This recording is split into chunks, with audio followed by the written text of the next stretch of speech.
Buenas tardes, mi nombre es Julián Alfredo Rojas Buitrago, soy estudiante de licenciatura en Ciencias Sociales de la Universidad Distrital Francisco José de Caldas.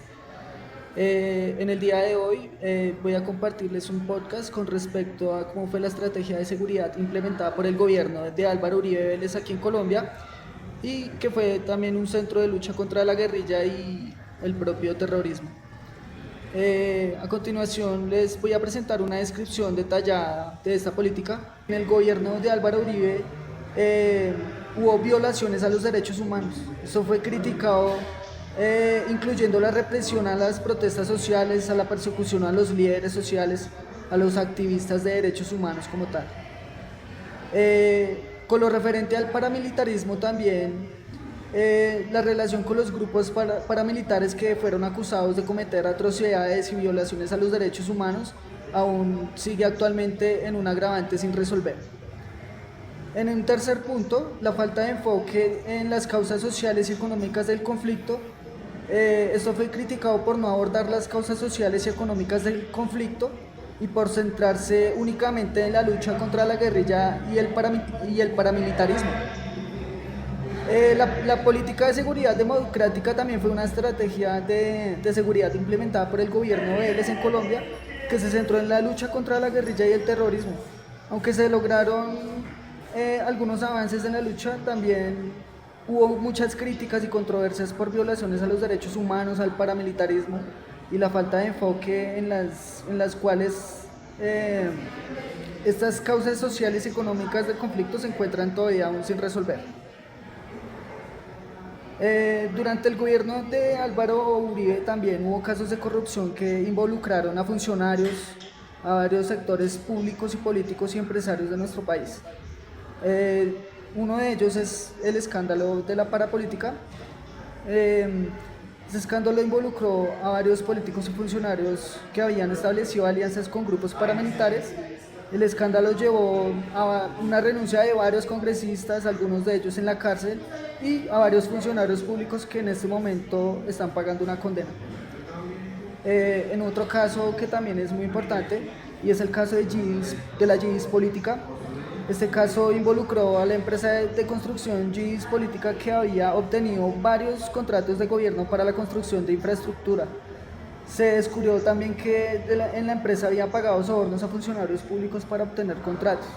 Y como si no fuera poco, el escándalo de los falsos positivos involucró a varios grupos de las Fuerzas Armadas que habían asesinado también a civiles, a los que habían, digamos, presentado como muertos en combate.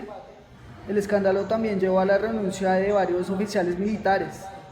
O también podemos hablar del caso de Chambacú, en este caso donde las empresas de construcción estuvieron involucrados.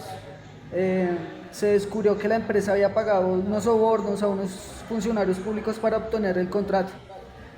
Y también encontramos en el escándalo del DAS, también es uno de los temas muy importantes y relevantes. En este escándalo se involucró la Dirección de Administración de Seguridad, que es el DAS, que había estado involucrada en la interceptación ilegal de comunicaciones de políticos y periodistas.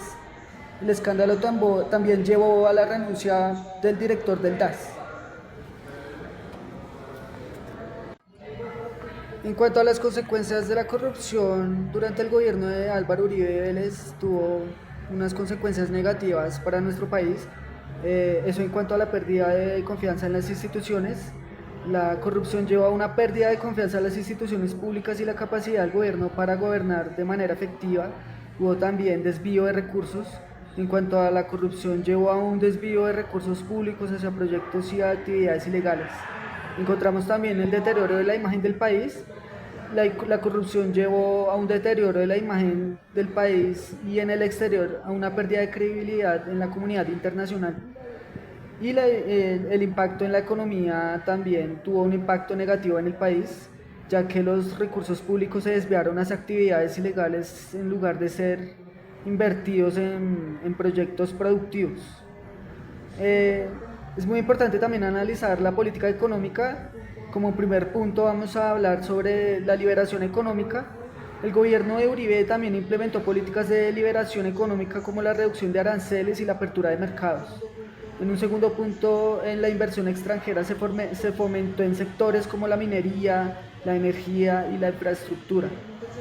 El acuerdo de libre comercio también con este mismo país. En 2012 Colombia firmó un acuerdo de libre comercio con Estados Unidos que buscaba aumentar el precio bilateral y promover la inversión. Esto en cuanto a las críticas y controversias, la desigualdad económica, a pesar del crecimiento económico, la desigualdad económica en Colombia se mantuvo en alta durante el gobierno de Uribe. Las violaciones a los derechos humanos fue criticado especialmente en relación con la lucha con la guerrilla y el terrorismo.